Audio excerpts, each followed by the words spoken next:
There is untold suffering in Sri Lanka with the Tamils. I mean, it's unimaginable the amount of problems, that suffering they are facing today.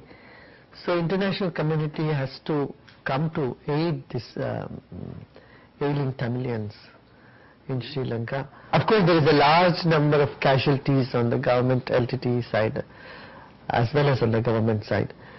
But now both sides should stop hostilities. They should come to talking terms with each other. On one hand, there is humanitarian crisis. On the other hand, there is environmental problem, pollution that's happening. You know, the amount of arms and ammunition being used in this conflict is so big that those land and the water may need ages to get back to its pure nature. Sri Lanka, such a beautiful country, is getting totally destroyed now.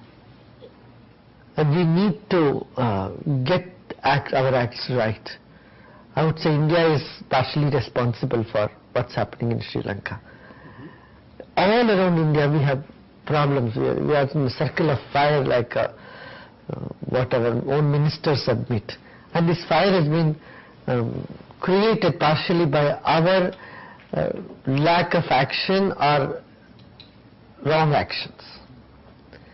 India will have to take a strong role, strong step to lead the subcontinent and not be a pussycat following and feeling helpless and useless with the forces all around us.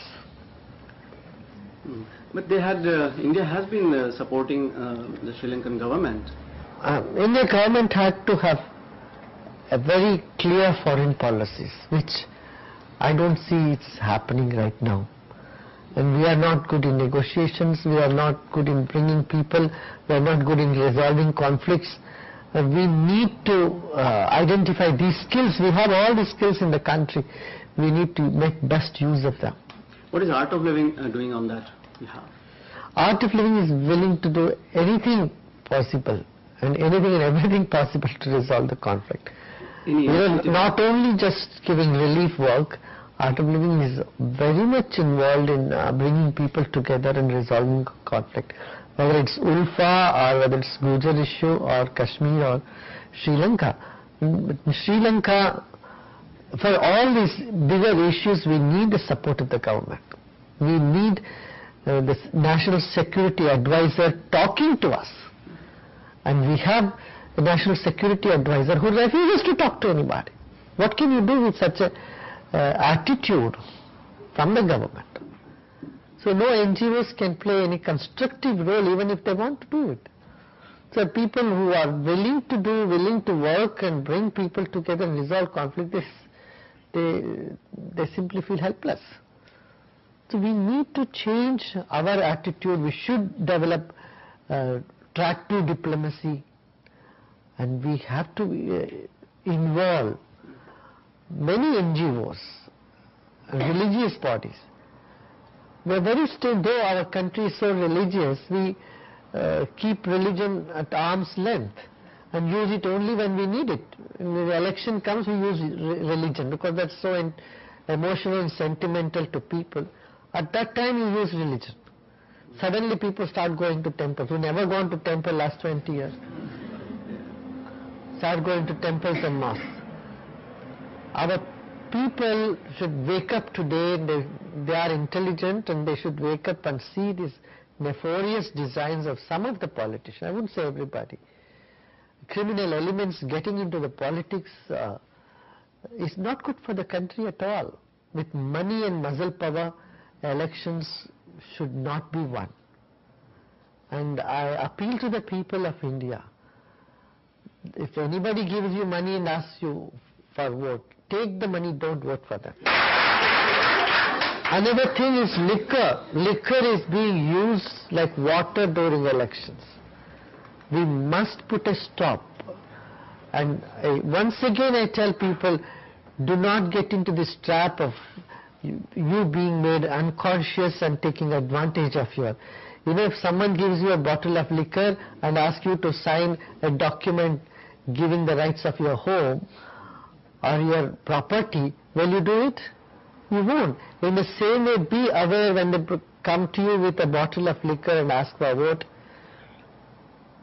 Vote first and don't touch the liquor. Now the political parties are taking up the issues like terrorism and corruption. What do you have to say on this? Terrorism is an issue. Say America had one 9/11 and that's it. After that there was no terror attack at all in America. In India in the last 1 year there has been 10 terror attacks. What we have been doing? What our Home Ministry is doing? What our intelligence is doing?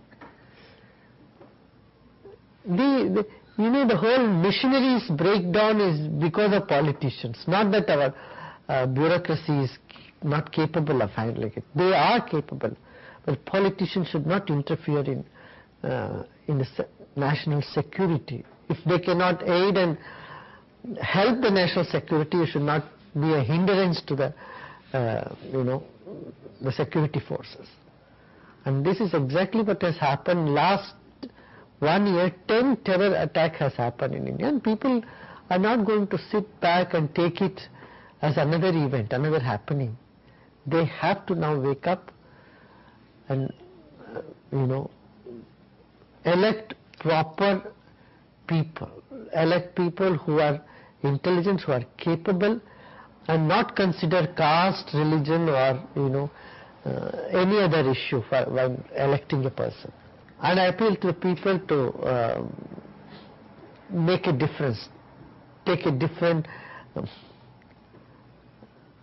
attitude this time around. Don't vote somebody just because they are your caste. They are not going to provide you security. Choose the correct person, a person with clean background, with no criminal background, and who are honest and not corrupt. There are such people, just vote for them. And there is a sense of apathy. People stop voting because of this crisis that they find that every party is corrupt. So they say it's better not to vote for anybody. That sense of apathy is even more dangerous. So I want every single individual voter to exercise their franchise. Don't sit back at home. Take your friends and go and vote. After the attack in Mumbai, you had said in a public meeting that नेता ऐसा होना चाहिए जिसमें समदृष्टि हो, दूरदृष्टि हो और जो पारदर्शी हो. What is that exactly? What idea do you think the Art of Living is looking forward towards politics? No, Art of Living will always encourage youths, youngsters who have a broad vision, who have a long-term vision, who treat everyone equally, who has a broader sense of belongingness with everyone, and who are for truth, to come forward. We would encourage them, not because someone belongs to some caste or religion or province. These politicians trying to divide the society in all these small, narrow ideologies. I would expect our youth to come forward and see a progressive country. If India is progressive, it can have its influence in all the neighboring countries. We can replicate that model, that every country becomes a safe and a cooperative area. The whole South Asia can become a very cooperative zone. Like Europe, Europe, many countries joined together became a European Union. In the same way, if all the South Asian countries come together in a sense of cooperation, they can become one of the biggest powers in the world. They can have their voice, they can eliminate poverty from the continent. The poverty is because of corruption. And poverty is because of lack of that sense of belongingness and commitment. Shishi, you have given a message to the people, but what about the politicians? What message would you like to give to the politicians of India? You don't give messages to someone who doesn't take it or listen to it. Love will prevail and hatred will disappear from the planet.